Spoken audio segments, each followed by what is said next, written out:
दुष्यंत कुमार जी का एक बहुत फेमस शेर है। कौन कहता है आसमां में छेद नहीं हो सकता, एक पत्थर तो तबीयत से उछालो यारो। आज मैं उसी तरह से एक और चीज कहूंगा। कौन कहता है एक आम आदमी, पत्थर तोड़ने वाला मजदूर करोड़पति नहीं हो सकता। कम से कम थोड़ा पैसा हर महीने लगातार, साल दर साल, 10 साल, 20 साल, 30 साल, 35 साल और मे बी 40 ईयर्स लगा करके तो देखो यारो। हो सकता है आसमां में छेद ना हो सकता है आप करोड़पति भी ना बने, पर इतना जरूर है कि आपका भविष्य सुरक्षित, आपके बच्चों का भविष्य सुरक्षित हो सकता है। आपका बुढ़ापा तो चैन से कट सकता है यारो। नमस्ते दोस्तों, मेरा नाम है विजय ठाकुर और मैं स्वागत करता हूं आपका आपके YouTube चैनल म्यूचुअल फंड की दुनिया में। आज हम बात करेंगे 3 ऐसे म्यूचुअल फंड की जिनकी 30 साल की हिस्ट्री है।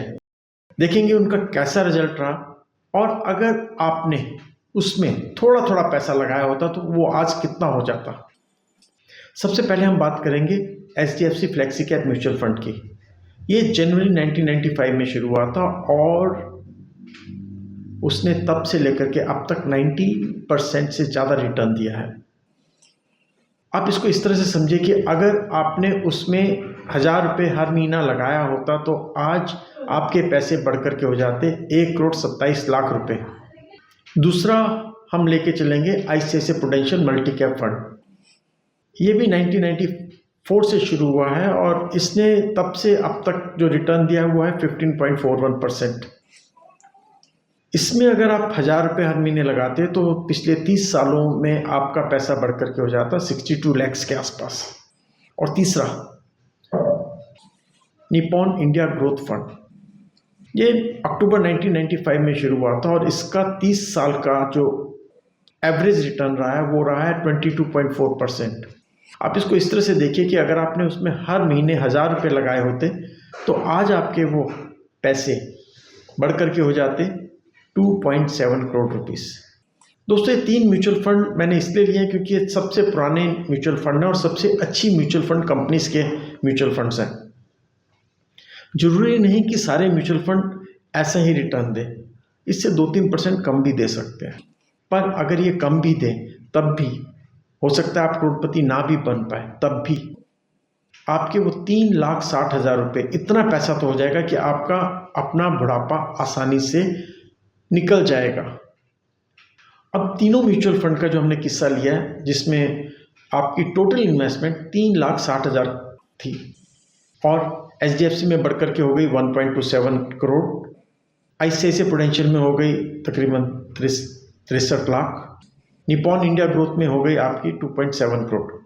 पर दोस्तों, आप इन म्यूचुअल फंड की इन्वेस्टमेंट के रिटर्न को बेंचमार्क लेकर के मत चलिए, क्योंकि फ्यूचर परफॉर्मेंस आपकी पास्ट परफॉर्मेंस पे डिपेंड नहीं करती है। इसके कई फैक्टर्स हैं।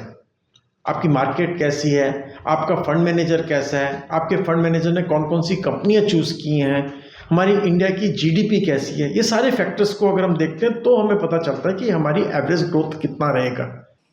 पर इतना सब कुछ कहने के बावजूद मैं आपको एक चीज़ जरूर कहूँगा दोस्तों, कि हमारी GDP और इन्फ्लेशन को ध्यान में रखते हुए हमें 12 से 14% तो रिटर्न मिल ही जाएगा।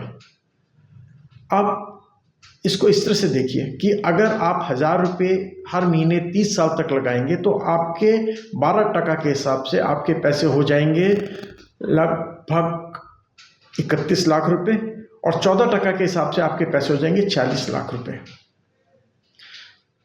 पर 14% 30 साल में रिटर्न का एक्सपेक्ट करना एवरेज सी बात है, कोई बहुत बड़ा टारगेट नहीं है।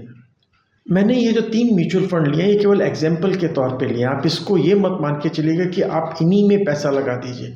अगर आपने कौन से म्यूचुअल फंड खरीदना है ये डिपेंड करता है आपके रिस्क एपेटाइट पे, आपकी इन्वेस्टमेंट कैपेसिटी पे, आपकी इन्वेस्टमेंट की स्ट्रेटेजी पे, आपके गोल पे। और ये सारा आपको कौन बताएगा? ये आपको बताएगा आपका म्यूचुअल फंड एडवाइज़र। वो आपके लिए सबसे बेस्ट म्यूचुअल फंड चूज करके आपको बता सकता है। अब मैं आपको 2 चीज़ें बता देना चाहता हूँ। पहली चीज़, mutual fund is subject to market risk. Number 2, past performance of any fund कोई गारंटी नहीं है कि वो फ्यूचर में भी वैसे ही परफॉर्म करेगा। ये वीडियो केवल और केवल एक एजुकेशन पर्पस के लिए बनाया गया था, ताकि आप डिसिप्लिन तरीके से थोड़ा थोड़ा पैसा इकट्ठा करके बूंद बूंद से अपने घड़े को भरें। अगर ये वीडियो आपको पसंद आए तो आप प्लीज़ इसे लाइक, शेयर एंड सब्सक्राइब जरूर कीजिएगा। जय हिंद।